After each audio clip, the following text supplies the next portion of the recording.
उत्तराखंड देश का ऐसा राज्य है जो खुद में कई रहस्य लिए बैठा है।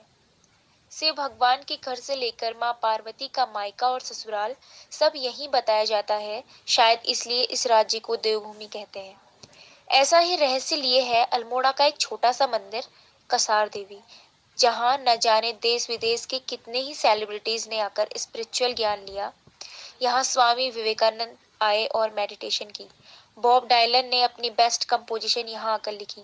यहाँ पर मैग्नेटिक फील्ड्स होने का दावा किया जाता है। क्या है इस मंदिर और जगह से जुड़ा रहस्य, सुनिए इस ऑडियो सीरीज में। तेषु शक्ति रूपेण संस्थिता नमस्तस्यै नमस्तस्यै नमस्तस्यै नमो नमः। शक्ति एक ऐसा नाम जिसे सुनते ही सभी के माइंड में एक अलग इमेज बनती है, जो कि सोचने वाले को ही एक पावरफुल एहसास कराती है। तो जिस शब्द के बारे में सोचने से ही एक जोश सा आ जाए, तो जरा ध्यान दीजिए कि उसके बारे में पूरी तरह जानकारी मिल जाए तो लाइफ में क्या कुछ चेंज नहीं हो सकता। और जैसा कि कहा जाता है कि हिंदू माइथोलॉजी के अनुसार देवी का एक नाम शक्ति भी है, तो क्या शक्ति माइथोलॉजी का एक हिस्सा है? रुकिए रुकिए, समझाता हूँ। दरअसल माइथोलॉजी वर्ड लैटिन लैंग्वेज से आया है, जिसका सीधा सीधा रिश्ता मिथ से है। अब हमें तो पता नहीं कि ये मिथ क्या है, तो मिथ का मतलब झूठ होता है, जिसे हम संस्कृत में मिथ्या कहते हैं। अब सोचिए, अगर हिंदू माइथोलॉजी के अनुसार देवी दुर्गा या फिर कसार देवी का कॉन्सेप्ट पढ़ा जाए, तो क्या ये देवी में हमारी अनास्था पैदा नहीं करता?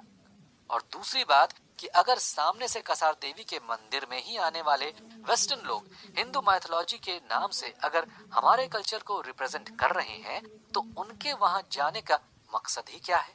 क्योंकि हम जिस चीज को झूठ मान लेते हैं, तो उस सब्जेक्ट के बारे में दोबारा सोचने से भी कतराते हैं।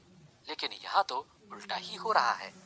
यहाँ फॉरेनर्स कसार देवी मंदिर में आते भी हैं, उनकी मैग्नेटिक फील्ड पर रिसर्च करते हैं और उसे मिथ भी करार दे देते हैं। कमाल है ना? मतलब जिसे पहले माइथोलॉजी कहकर नकार देते हैं, बाद में उससे ही फायदा उठाते हैं। लेकिन अजीब बात यह है कि इंडियंस भी माइथोलॉजी वर्ड को बड़े गर्व के साथ कहते हैं। क्या ये गलत बात नहीं है? कुछ इस तरीके के ही सवाल मन में उठते होंगे ना कि देवी मंदिर का क्या रहस्य है। ऊपर से एक और सवाल हमें घेर लेता है कि आखिर देवी की पूजा क्यों होती है। चलिए इसे एक छोटे से दो लोगों की बातचीत के जरिए जानते हैं। एक बार मेरा किसी नास्तिक से पाला पड़ गया। उसने कहा कि तुम लोग तो पेड़, पानी, सूर्य की पूजा करते हो, उनकी पूजा जो ना तो देख सकते हैं और ना ही बोल सकते हैं, यहाँ तक कि उनके पास तो शरीर भी नहीं है। मैंने जवाब देने के लिए ही उससे पूछा, हाँ ये बात तो आपने बिल्कुल सही कही कि इनके पास शरीर नहीं होता, लेकिन पूजा का मतलब क्या होता है? मेरा ये सवाल सुनकर उसने कहा, पूजा मतलब दिया लगाना, अगरबत्ती लगाना और खाना खिलाना। ये सब पाखंड है, ये बंद होना चाहिए। मैंने फिर पूछा, अरे भाई अभी तो आपने कहा कि पूजा मतलब अगरबत्ती लगाना और खाना खिलाना वगैरह वगैरह, फिर आप ही कह रहे हैं कि ये पाखंड है, जबकि पूजा का मतलब तो कुछ और ही है। ये सुनते ही वो तुनक कर बोला, अच्छा बताओ क्या मतलब है, मैं भी तो जानूं। और मैं विश्वास नहीं करता कि इन लोगों को पूजा की जरूरत होती होगी। ये बिल्कुल तर्कहीन है, कोई लॉजिक ही नहीं है इस बात का। मैंने कहा, अच्छा मैं मान लेता हूं इस बात का कि कोई लॉजिक नहीं है। एक बात बताइए, आप सांस लेते हैं या नहीं? नास्तिक, ये कैसा सवाल है? अगर सांस नहीं लूंगा तो मर ना जाऊंगा? ये कैसी तर्कहीन बातें कर रहे हो? मैंने फिर पूछा, बहुत अच्छा, अब आप सांस लेते हैं और उसमें भी ऑक्सीजन ही लेते हैं या नहीं? नास्तिक, हाँ साइंस ने यह सिद्ध कर दिया है कि ऑक्सीजन ही इंसान को जिंदा रख सकती है, कोई और गैस नहीं। मैंने फिर कहा, बहुत अच्छी बात है, और ऑक्सीजन आपको कहां से मिलता है? इतना सुनते ही नास्तिक ने झल्लाते हुए कहा, तुम्हें इतना भी नहीं पता, पेड़ से मिलता है। मैंने फिर कहा, अच्छा अगर पेड़ की पूजा हम न करें तो? उसे पीने के लिए पानी और खाने के लिए फर्टिलाइजर यानी कि मिट्टी और ऑर्गेनिक केमिकल्स जैसे कि गोबर वो ना दें तो? नास्तिक ने कहा, तो क्या पेड़ मर जाएगा और ग्लोबल वार्मिंग शुरू हो जाएगी? तभी मैंने तुरंत कहा, तो नास्तिक महोदय, यहाँ पर पूजा वाली बात में ध्यान दीजिए कि पूजा किसे कहते हैं। पूजा उसे कहते हैं जिसमें आप किसी को उसके काम की चीज देकर उसका धन्यवाद करते हैं।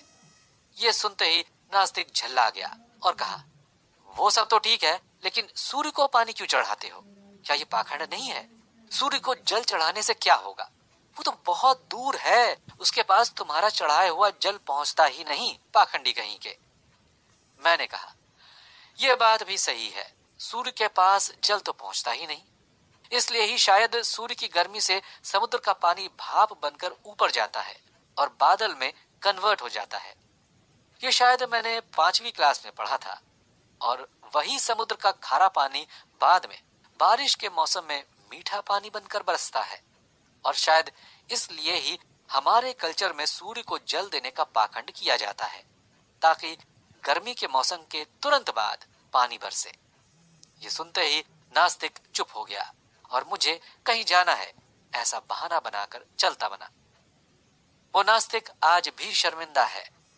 अब इस बातचीत से क्या रिजल्ट निकलता है? यहाँ ध्यान दीजिए कि मैंने पेड़ की पूजा की बात कही है और उसमें पेड़ को पानी दिया जाता है।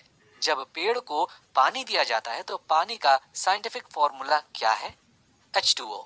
और जब H2O ब्रेक होकर हाइड्रोजन और ऑक्सीजन बन जाता है तो हमें पानी पीने के तुरंत बाद एनर्जी महसूस होती है। लेकिन यहाँ ध्यान देने वाली बात यह है कि पानी से हमें एनर्जी क्यों मिलती है।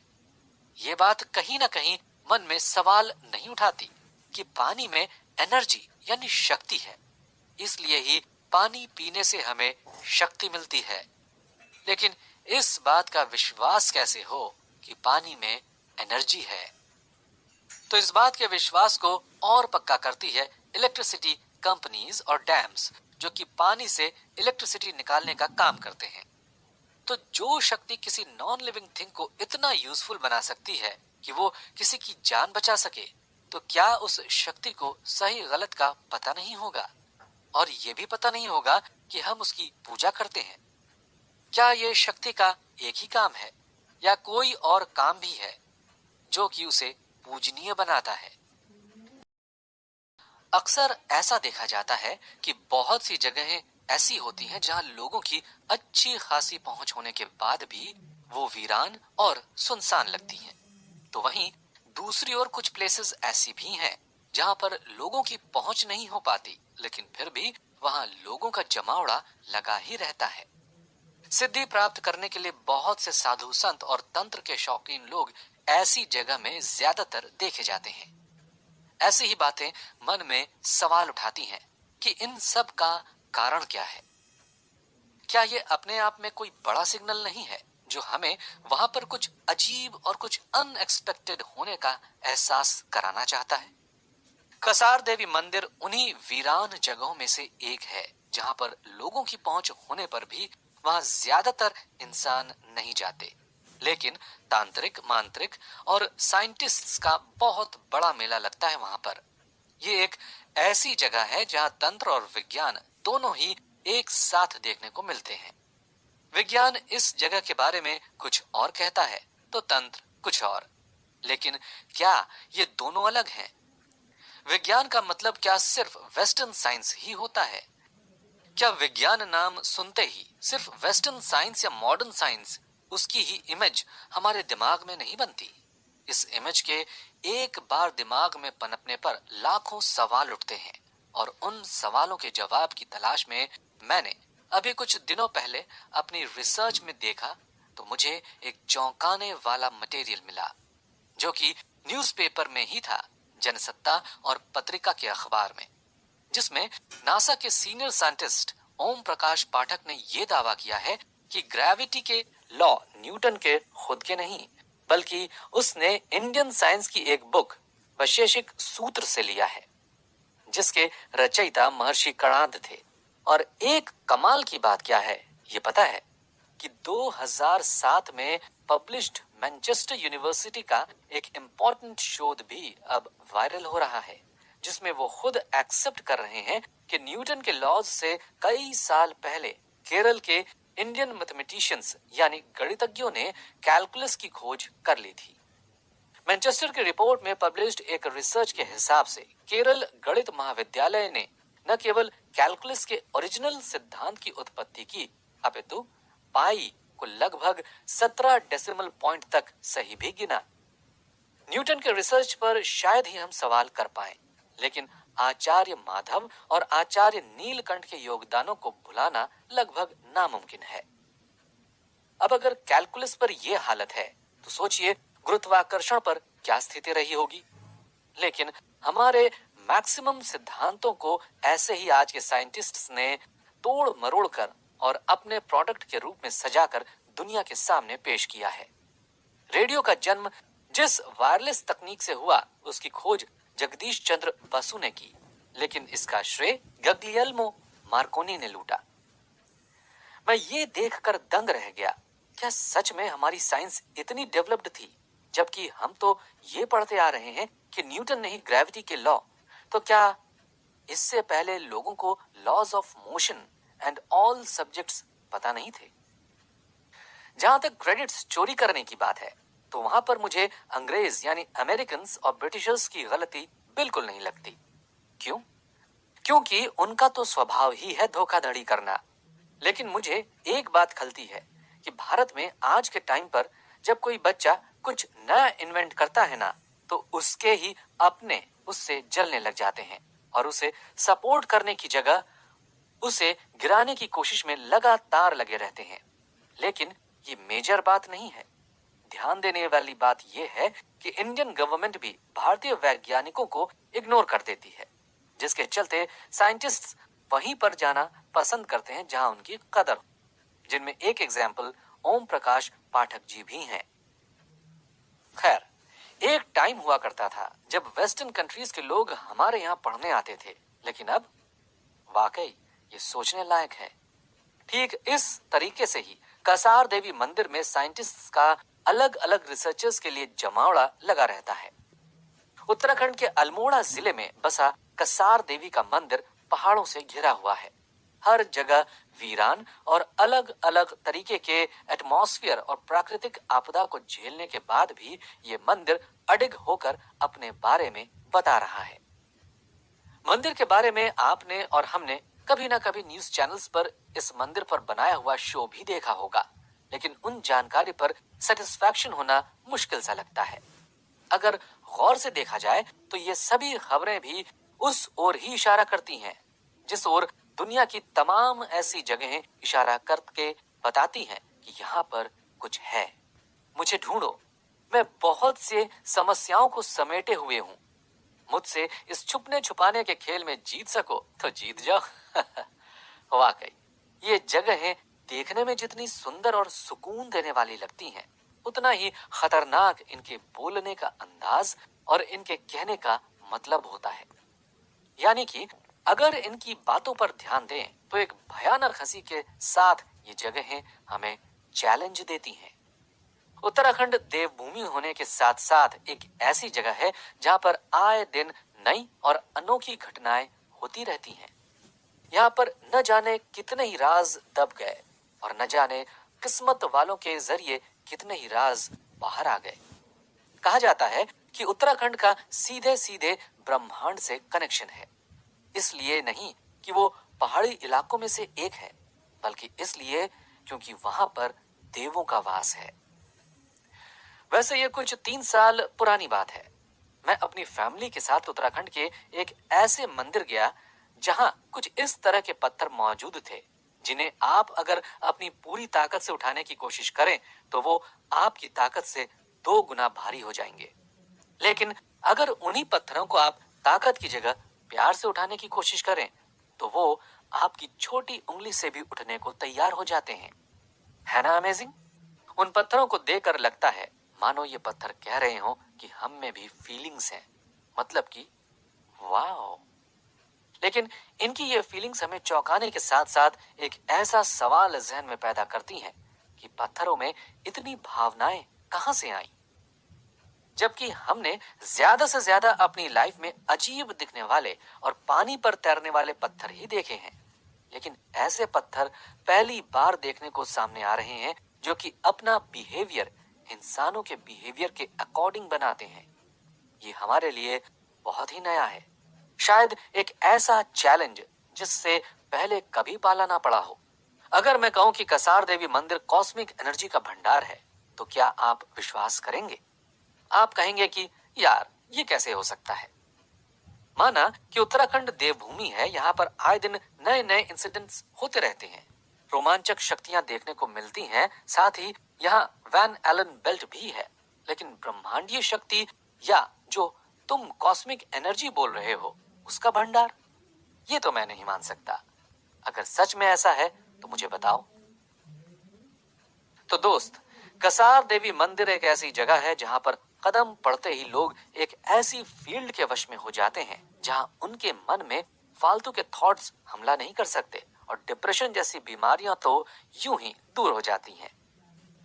कसार देवी मंदिर के पास और भी बहुत से मंदिर हैं, जगहें हैं जहां पर न्यूज चैनल्स और पैरानॉर्मल रिसर्च टीम के मुताबिक पारियां और दैवीय शक्तियां आती हैं। अब आप फिर ये कहेंगे कि हाँ, ये बात तो सही है, मैंने भी कुछ रिसर्चेस में देखा है कि उत्तराखंड के पहाड़ों में दैवीय शक्तियां आती हैं, लेकिन ये तो कसार देवी मंदिर है ना, तो यहाँ की बात करो। ये बताओ कि ये जगह ब्रह्मांडीय शक्ति का सोर्स कैसे है? रेफरेंस के लिए तुम्हारे पास कोई पौराणिक कथा है या साइंटिफिक रिसर्च जो कि कसार देवी मंदिर को कॉस्मिक एनर्जी का भंडार साबित करती हैं?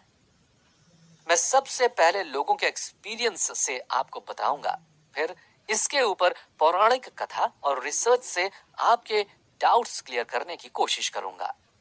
तो यहाँ पर जरा ध्यान दीजिए। जैसा कि हम न्यूज चैनल्स में देखते हैं कि कसार देवी मंदिर में बहुत से टूरिस्ट्स आते हैं, जिनमें ज्यादातर लोग अमेरिका से होते हैं। मैंने उन लोगों से इस बारे में बात की कि ये जगह कैसे अपने आप में बड़ी ऊर्जा के स्रोत को ढके हुए है। तो उन्होंने बताया कि कसार देवी के पहाड़ पर चढ़ाई की शुरुआत से ही उन्हें एक ऐसी ऊर्जा महसूस होती है जो लोगों को अपनी ओर खींचती है। उस ऊर्जा को महसूस करने पर अपने आप उन्हें मेडिटेशन करने का मन लगता है। एक ऐसी शून्यता जिसमें सब कुछ आसानी से समा जाता है। और कसार देवी की इस प्रॉपर्टी के कारण ही इसे जियोमैग्नेटिक फील्ड कहा गया है, जो कि लोगों को अपनी ओर खींचने की कोशिश करती है। इसके लिए मैंने और जानने की कोशिश की, लेकिन उन्होंने कहा कि इस बारे में यहाँ पर रहने वाले तांत्रिक लोग पूरी तरह जानकारी दे सकते हैं। सो मैंने फिर वहां रहने वाले तांत्रिकों से इसके बारे में जानना चाहा।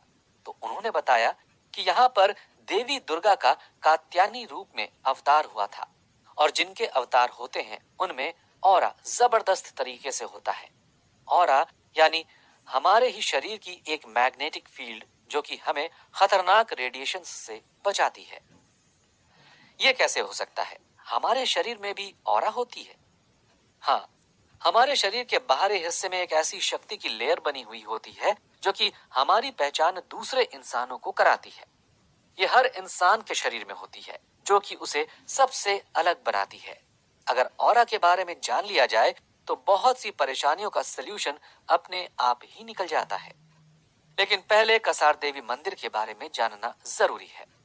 उन तांत्रिक ने बताया कि यहाँ पर देवी के अवतार होने के बाद उनके ऑरा यानी उनके शरीर की मैग्नेटिक फील्ड यहाँ टकरा गई और अर्थ की ग्रेविटी के कारण वो ऊर्जा यहीं स्टोर होकर रह गई। तब से यहाँ पर जो भी आता है उसे अद्भुत एहसास होता है। अब आप कहेंगे कि ये तो तुमने पौराणिक रीजन बता दिया, लेकिन साइंटिफिक रीजन और देवी के अवतार की कहानी कब बताओगे? और यहाँ जो लोग आते हैं उनका डिटेल्ड एक्सपीरियंस भी तो शेयर नहीं किया, तो देर किस बात की है? इन सभी सवालों के जवाब जानने के लिए बढ़ते हैं अगले एपिसोड की ओर। ब्रह्मांड या यूनिवर्स जो कि अपने आप में एक बहुत बड़ी सत्ता है, जिसमें अनगिनत तारे, प्लैनेट्स और नक्षत्र आसरा लेते हैं। यूनिवर्स नाम सुनते ही एक ऐसे वैक्यूम की इमेज जहन में आती है जहां पर सब कुछ खाली होते हुए भी चमकते पत्थरों से ही इसकी पहचान होती है। लेकिन अगर मैं कहूं कि ब्रह्मांड भी बिना शक्ति के कुछ नहीं है, तो क्या आप विश्वास करेंगे? शायद नहीं, क्योंकि हमने पूरे ब्रह्मांड को देखा ही नहीं है। अगर ब्रह्मांड को देखा नहीं है तो उसकी शक्ति के ऊपर विश्वास कैसे किया जाए? तो दोस्त, इसका सबूत ब्रह्मांड ही देगा। ब्रह्मांड कैसे, जबकि हम तो अर्थ में रहते हैं? इस सवाल के जवाब के लिए हम बिग बैंग थ्योरी की ओर नजर डालते हैं। एक ऐसी थ्योरी जिसमें इस बात का एक रोमांचक सबूत है कि कैसे ब्रह्मांड बिना शक्ति के कुछ नहीं। जैसा कि हम जानते हैं कि बिग बैंग थ्योरी के हिसाब से एक महाविस्फोट के जरिए ब्रह्मांड का जन्म हुआ। अब ये महाविस्फोट क्या है? महाविस्फोट का मतलब होता है कि अभी जिसे ब्रह्मांड कहा जाता है वो कभी बहुत सारे सितारे, ग्रह, नक्षत्र और ऐसे पत्थरों का एक बड़ा ग्रुप था जिसमें उनकी मूवमेंट्स से कुछ एनर्जीज गैसेस बनकर निकली, और वो गैसेस जब तक एक ऐसे लेवल पर पहुंच गईं जो कि उन सभी ग्रहों के ग्रुप की मैग्नेटिक फील्ड की शक्ति से ज्यादा थीं, तब उन गैसेस के जरिए एक भारी विस्फोट हुआ, जिसके चलते सभी तारे और प्लैनेट्स जितने एक दूसरे के आसपास थे उससे कई गुना ज्यादा दूरी पर जा पहुंचे, और वही तारे, ग्रह, नक्षत्र और पत्थर जिस खाली जगह में स्टेबल हो गए, और उसे ब्रह्मांड कहा जाने लगा। और इसे ही ब्रह्मांड के जन्म की थ्योरी यानी बिग बैंग थ्योरी कहा जाने लगा। अब यहाँ पर ध्यान देने वाली बात है कि ब्रह्मांड के जन्म से पहले जो ग्रह, नक्षत्र, तारे और पत्थर एक साथ चल रहे थे और अपनी मैग्नेटिक फील्ड से टकरा गए, तो क्या उनके अंदर कोई शक्ति नहीं होगी? क्योंकि बिना शक्ति के अपने आप तो कोई काम करना ही पॉसिबल नहीं है।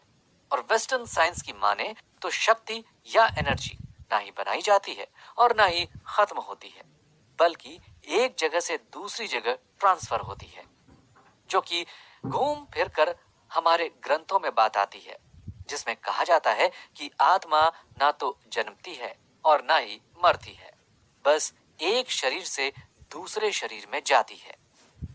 तो क्या ये आत्मा ही ब्रह्मांड को चला रही है? अगर नहीं, तो फिर कौन इस ब्रह्मांड की शक्ति है? अब अगर हम इंडियन साइंस की माने तो ब्रह्मांड दो शब्दों से मिलकर बनता है, जिसमें पहला ब्रह्म और दूसरा अंड है। ब्रह्म प्लस अंड इक्वल टू ब्रह्मांड। यानी जब परम ब्रह्म यानी एक परम शक्ति अपने आप को एक अंडाकार शेप में ढालती है, तब उसे ब्रह्मांड कहा जाता है। और जैसा कि हम देखते हैं, ब्रह्मांड का शेप अंडाकार यानी स्फेरिकल होता है, जो कि शिवलिंग से बहुत मेल खाता है। अब हमारे ग्रंथों में देखा जाए तो शिवलिंग को ब्रह्मांड का दर्जा दिया गया है। इन दोनों थ्योरीज से ये तो साफ हो गया कि एक ऐसी सत्ता का भी अस्तित्व है जिसके बिना ब्रह्मांड भी कुछ नहीं। लेकिन फिर भी एक सवाल अभी भी शांत नहीं हो रहा है कि आखिर ब्रह्मांड अगर शक्ति से ही चल रहा है तो जितने प्लैनेट्स हैं वो शक्ति के रूप में क्यों नहीं है, एक ढांचे के रूप में क्यों, है ना? दरअसल शक्ति का ब्रह्मांड और उनमें रहने वाले सभी जीवों को हर काम करवाने की कैपेसिटी है, लेकिन शक्ति जिसके जरिए अपने आप को रिप्रेजेंट करती है उसका नाम चेतना होता है। अब ये चेतना क्या है? तो चेतना एक ऐसी जगह या कंटेनर है जिसमें 5 प्रॉपर्टीज होती हैं, जिसमें रूप, लुक, रस, टेस्ट, गंध, स्मेल, शब्द, वर्ड और स्पर्श यानी कि टच का फील एक साथ होता है। अब शक्ति ने इन सब को मिलाकर चेतना बना तो दी, लेकिन उसकी एग्जिस्टेंस सिद्ध करने के लिए एक शरीर नहीं बनाया। तो अब इसको कैसे जाना जाए जिसके जरिए ब्रह्मांड चलता है? तो इन सब की एग्जिस्टेंस को साबित करने के लिए शक्ति ने अपने आप को एक शरीर में ढाला, जिसमें उन्होंने 5 ज्ञानेंद्रियों यानी सेंसेस बनाए, जिसमें रूप, लुक को देखने के लिए उस शक्ति ने आंख बनाई, रस, टेस्ट को चखने के लिए जीभ बनाई, गंध, स्मेल को सूंघने के लिए नाक, शब्द, वर्ड को सुनने के लिए कान और स्पर्श टच को महसूस करने के लिए स्किन बनाया। लेकिन इन सब को कंट्रोल करने का जो जिम्मा होता है वो माइंड का होता है। और जैसा कि हम सब जानते हैं कि माइंड एक ऐसी सत्ता है जो कि हमारी सारी बॉडी की जरूरतों के हिसाब से इन्हें पूरी करने में मदद करता है, और उसी माइंड के रूप में ब्रह्मांड को चलाने के लिए शक्ति खुद को बुद्धि के रूप में रिप्रेजेंट करती है, जिसमें हम कहते हैं ना, या देवी सर्वभूतेषु बुद्धि रूपेण संस्थिता नमस्तस्यै नमस्तस्यै नमस्तस्यै नमो नमः। और इसी श्लोक को वेस्टर्न साइंस या मॉडर्न साइंस भी ये कहकर सही साबित करता है कि हमारा ब्रेन उस चीज की जानकारी हमें तुरंत दे देता है जिस चीज को हमने अभी अभी देखा। सपोज हमने अपनी आंखों से आइसक्रीम देखी तो हमारा ब्रेन हमें तुरंत आंखों के जरिए बताता है कि आइसक्रीम का लुक क्या है। फिर जब हम उस लुक को देखकर रैपर खोलते हैं तो वहीं ब्रेन हमें हमारी नाक के जरिए बताता है कि आइसक्रीम की स्मेल कैसी है। और जब हमें उसकी फ्रेग्रेंस आती है तब वहीं ब्रेन हमारी जीभ के जरिए ये भी बताता है कि उसका टेस्ट कैसा है। और इस तरीके से ही हमारा ब्रेन और भी सेंसेस के जरिए हमें इंडिकेशंस देता है। ये तो हो गई ब्रह्मांड की बात, लेकिन सोचने वाली बात यह है कि कसार देवी का ब्रह्मांड से क्या रिलेशन है। इसके लिए हमें साइंटिस्ट्स के व्यू पर जाना पड़ेगा। हाल ही में एक कसार देवी मंदिर के जैसी ही जगहों पर रिसर्च चल रही थी जहां पर ब्रह्मांडीय ऊर्जा का एक बहुत बड़ा सेंटर पाया गया है। वहां के रिसर्च के रिजल्ट्स आए हैं कि जो कोई ऐसी शक्ति वहां है जो कि सोलर विंड को पृथ्वी पर हमला करने से बचाती है। अब भाई ये सोलर विंड क्या चीज है? दरअसल सोलर विंड वो ऊर्जा होती है जो कि सन से निकलकर तेज रफ्तार से पृथ्वी की ओर बढ़ती है और ज्यादातर सूर्य के नजदीकी प्लैनेट से टकराती है, जिसके चलते अर्थ के टेम्परेचर में बढ़ावा मिलता है और एटमॉस्फेयर में हानिकारक रेडिएशंस फैलती हैं, जिसका रिजल्ट मौसम का अचानक बदलना और प्राकृतिक आपदा जैसे कि भूकंप या ज्वालामुखी का फटना आने की संभावना बनी रहती है। लेकिन इसे रोकती है हमारी पृथ्वी की जियोमैग्नेटिक फील्ड। ये सुनने में जितना रोमांचक लगता है उससे कहीं ज्यादा देखने और फील करने में लगता है। एक ऐसा एहसास जो शायद पहले ही कभी किसी को हुआ हो, शांति की गोद में ले आती है ये फीलिंग। एक ऐसी जगह जहां पर सारी टेंशन और एंजाइटी ठीक उसी तरह डूब जाती है जिस तरह समुद्री तूफान में शिप्स अक्सर डूब जाया करती हैं। जियोमैग्नेटिक फील्ड या एक चार्ज्ड चुंबकीय क्षेत्र जहां पर आम लोगों का ध्यान स्वाभाविक तौर पर जाता है तो वहीं दूसरी ओर ग्रहों का ध्यान भी एक दूसरे पर होता है। वो कैसे? फॉर एग्जाम्पल, कोई इंसान की पर्सनैलिटी अच्छी या बुरी होती है तो हमारे मन में एक खटका लगता है ना कि ये इंसान अच्छा है या बुरा। तो वहीं कुछ और ऐसे लोग भी होते हैं जो सामने वाले के नेचर के बारे में बिना कुछ बोले भांप लेते हैं, उनमें भी खासकर साइकेट्रिस्ट। ठीक उसी तरह हर प्लैनेट का एक नेचर होता है और उसी नेचर के जरिए जो ऊर्जा उनसे बाहर एमिट होती है उसे उस प्लैनेट की रेडिएशन बेल्ट कहा जाता है। लेकिन यहाँ पर ध्यान देने वाली बात है कि यहाँ प्लैनेट का ऑरा किसी को नुकसान पहुंचाने के लिए नहीं होता, बल्कि खुद को ऐसी रेडिएशन से बचाने के लिए होता है जो कि उनके लिए हानिकारक है। ठीक वैसा ही जैसा कि मैंने पिछले एपिसोड में बताया था। अब यहाँ देखने वाली बात है कि कसार देवी मंदिर में रेडिएशन बेल्ट पाई गई है, लेकिन वहीं दुनिया के दूसरे भागों में भी ऐसी रेडिएशन बेल्ट है। कमाल की बात है ना? अभी तक हमें लगा कि सिर्फ कसार देवी में ही मैग्नेटिक फील्ड है, लेकिन अब चूंकि मैंने कह दिया है कि कसार देवी के अलावा और दो जगह ऐसी फील्ड्स हैं जो कि सोलर विंड से हमें बचाती हैं, तो क्या कसार देवी मंदिर के पहाड़ों में बताई गई दैवी शक्ति की कहानियां और वो सारे किस्से झूठे हैं? नहीं, वो किस्से 100% सच है। लेकिन कैसे सच है ये जानने से पहले हमें उन दो जगहों के बारे में जानना पड़ेगा जहां कसार देवी मंदिर के जैसी मैग्नेटिक फील्ड मौजूद है। आप लोगों ने माचू पिचू नाम तो सुना ही होगा। मैं उसी माचू पिचू शहर की बात कर रहा हूँ जो जमीन से 8,000 फीट की ऊंचाई पर बसा है। और इतना ही नहीं, ये दुनिया के 7 अजूबों में से एक है। अब इसके बारे में और जान लीजिए। ये साउथ अमेरिका के पेरू देश में इंका कल्चर में बसाया गया है। लेकिन हैरानी की बात है कि 8,000 फीट, है ना? सच में अर्थ में इतने अजूबे हैं, पर फिर भी एलन मस्क मंगल पर जाने की बात करते हैं। माना जाता है कि 1450 ईस्वी के आसपास इंकाओं ने इसे बनाया था। लेकिन इसके लगभग 100 साल बाद ही जब स्पेनियों ने इंकाओं पर जीत हासिल कर ली, तो वो उस जगह को हमेशा हमेशा के लिए छोड़कर चले गए। तब से लेकर आज तक ये शहर वीरान ही पड़ा है। अब तो यहाँ बस खंडहर ही बचे हैं। माचू पिचू शहर क्यों बनाया गया था, ये अब तक एक रहस्य ही है। कहते हैं कि इस जगह का इस्तेमाल इंसानों की बलि देने के लिए किया जाता था और उन्हें यहीं पर दफना दिया जाता था। आर्कियोलॉजिस्ट्स की माने तो यहाँ से कई कंकाल मिले हैं, लेकिन सबसे हैरानी की बात यह है कि इनमें से अधिकतर कंकाल औरतों के हैं। इसको लेकर कहा जाता है कि इंका जाति के लोग सूर्य देव को अपना भगवान मानते थे और उन्हें खुश करने के लिए कुंवारी लड़कियों की बलि देते थे। क्या ये सुनने में अजीब नहीं लगता? क्योंकि हमारे कल्चर में तो सूर्य नारायण को सात्विक देवता मानते हैं और वहीं दूसरी ओर उन्हें बलि। हालांकि बाद में पुरुषों के भी कंकाल मिलने के बाद इस थ्योरी को नकार दिया गया था। थ्योरी को नकारने के बाद अलग अलग तथ्य सामने आने लगे और आगे भी आते रहेंगे। लेकिन इसके साथ ये भी कहा जाता है कि माचू पिचू को इंसानों ने नहीं बल्कि एलियंस ने बनाया है। तो एलियंस कौन? जिनके फेस मेंढक जैसे होते हैं या ग्रीन ब्लू दिखने वाले जीव? क्या ये बात सोचने लायक है? अक्सर कुछ वेस्टर्न साइंस के बुद्धिजीवी लोगों के जरिए कहा जाता है कि स्वर्ग नर्क जैसा कुछ नहीं होता और न ही भगवान के लोक यानी उनके प्लैनेट ही होते हैं।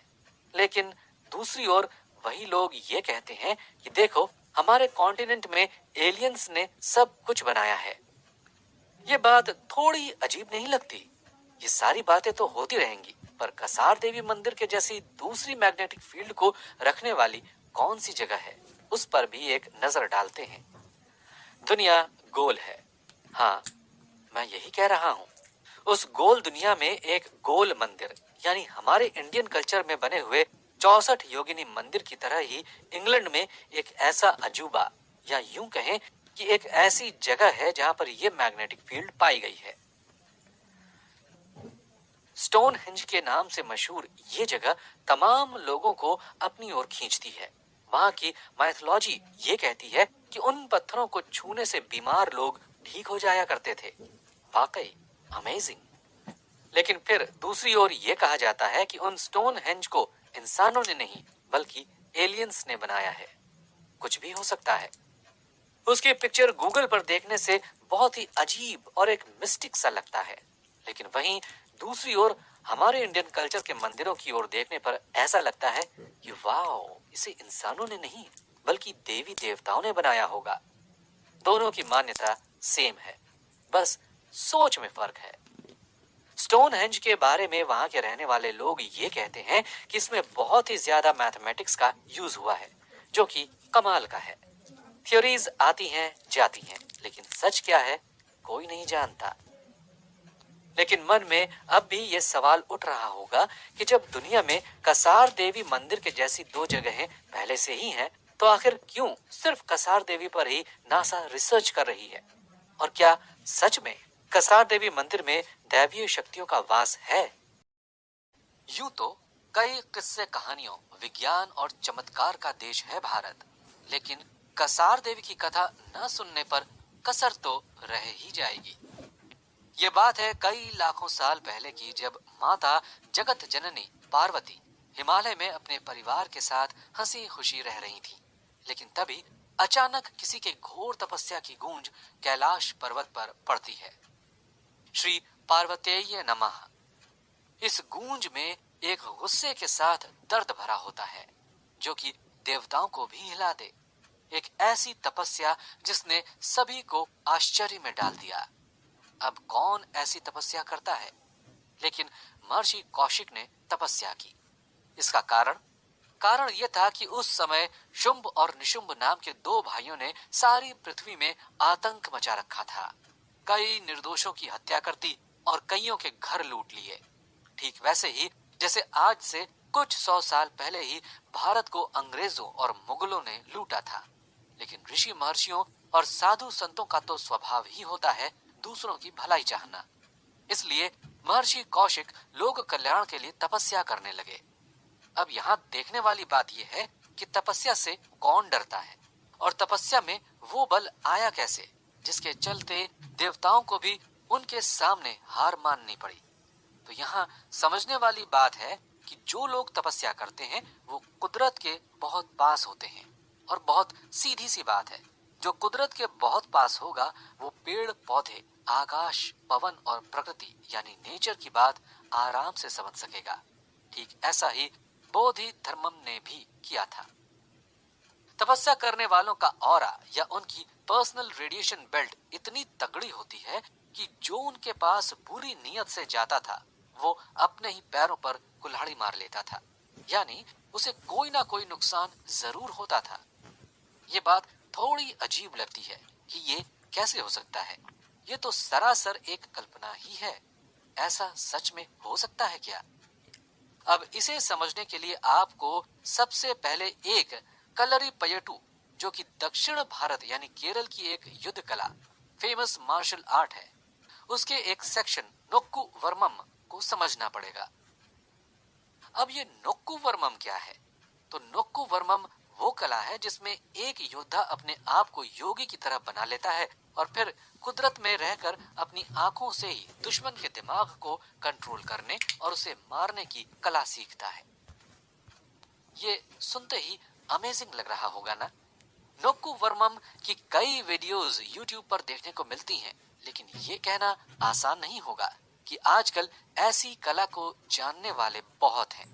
ठीक इसी तरह तपस्वियों की शक्ति होती है, वो कब क्या कर दें कुछ पता नहीं। और फिर इसी तपस्या से प्रसन्न होकर महादेव के साथ ही देवी ने उन्हें दर्शन दिए। देवी ने उन्हें अपने पिता होने का वरदान दिया और साथ ही शुंभ निशुंभ और महिषासुर को मारने का भी भरोसा दिलाया। यानी माता पार्वती, जो कि जगत जननी है, वे अब महर्षि कौशिक की बेटी बनने जा रही थी।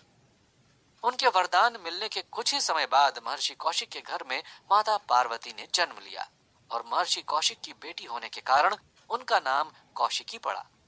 जब कौशिकी बड़ी हो गई तो कुछ ही दिनों में उनका विवाह महादेव से तय कर दिया गया।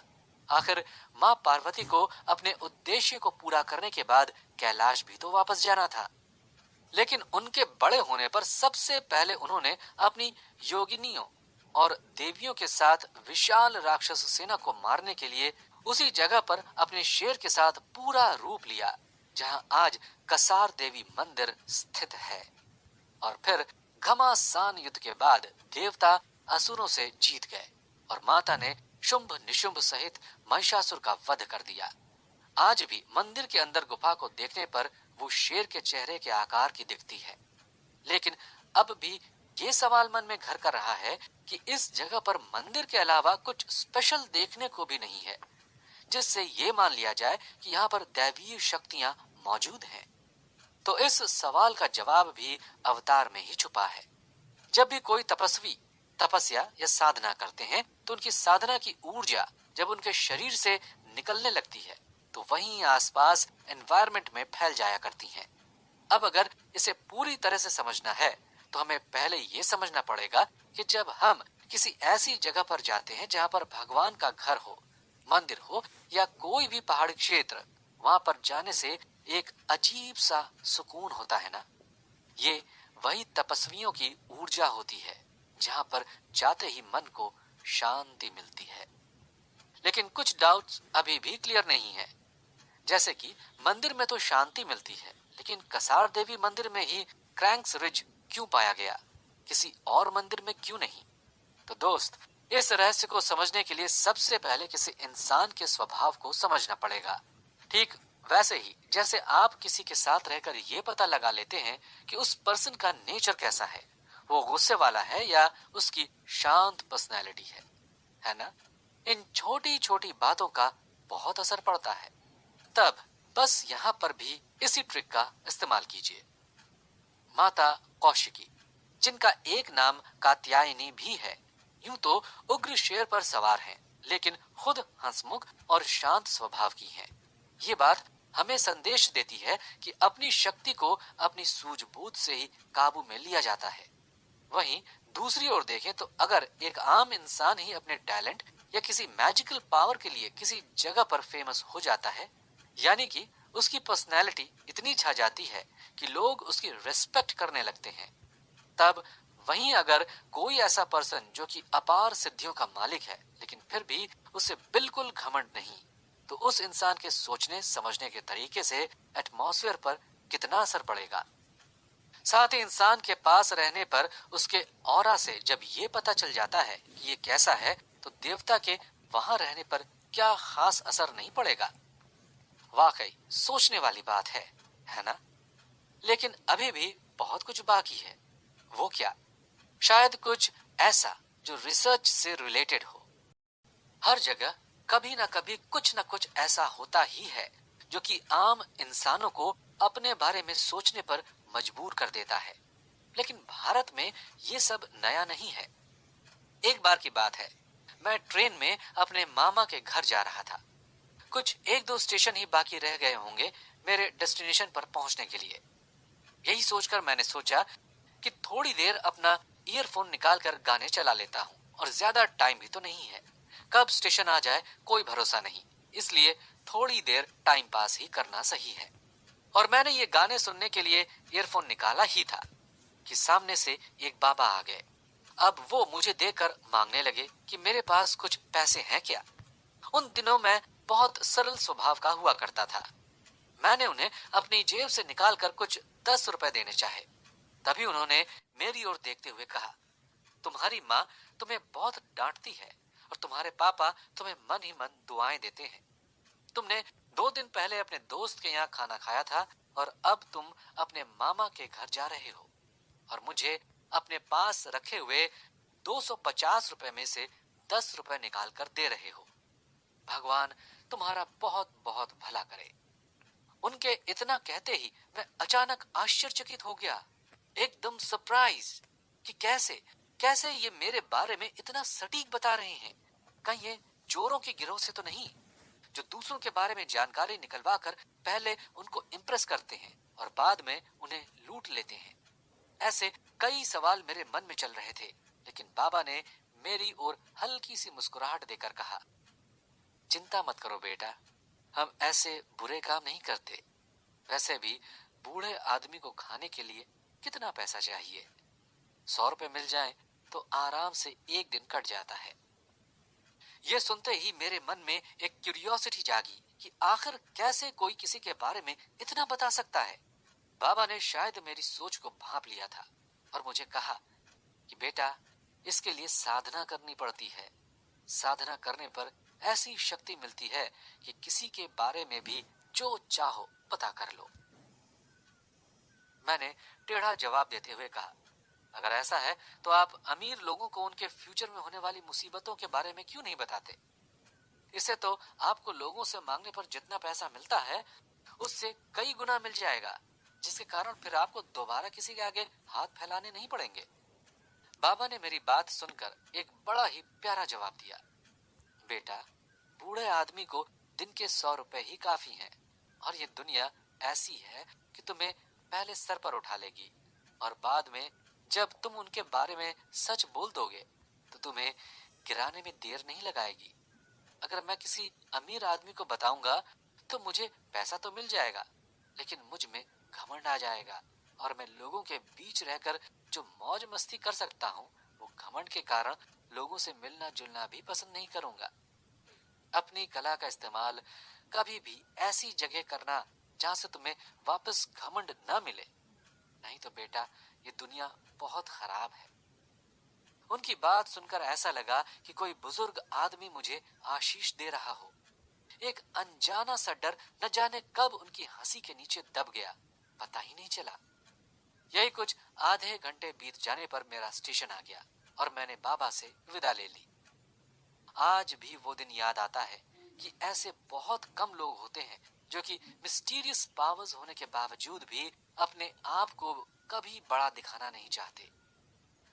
ये एक ऐसा किस्सा था जो मेरी लाइफ में आज भी यादगार बनकर रह गया है। सोचा कि आप लोगों के साथ शेयर कर दूं।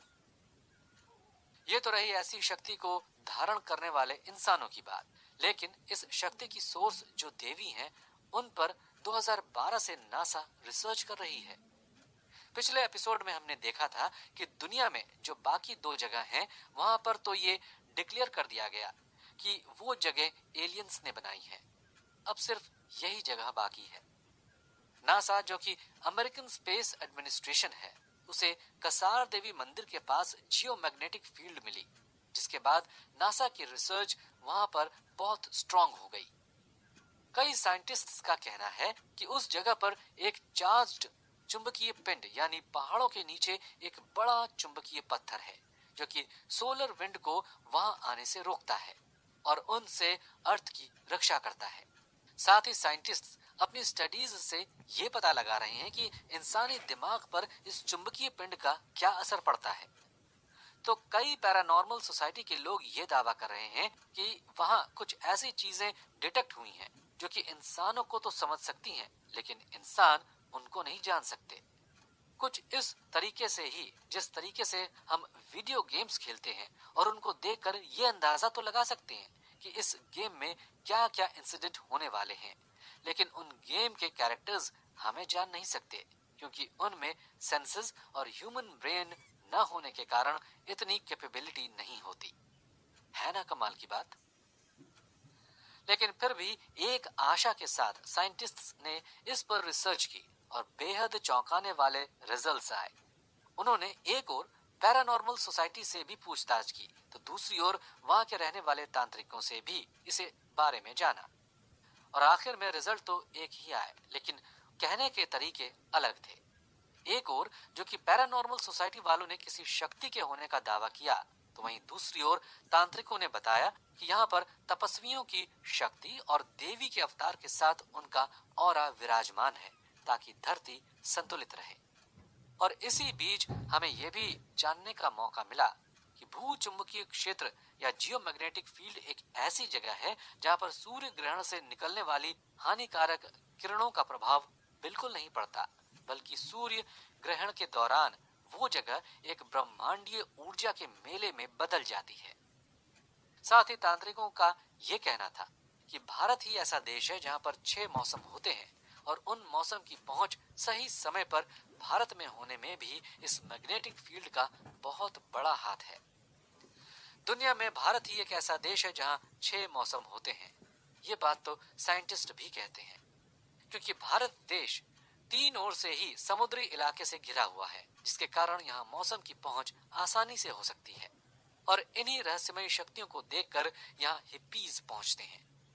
वेस्टर्न कल्चर से भी बहुत लोगों की नजरों में है ये मंदिर, जहां आए दिन हॉलीवुड के सेलिब्रिटीज भी आ चुके हैं और यहाँ अपने मन की शांति हासिल भी की है।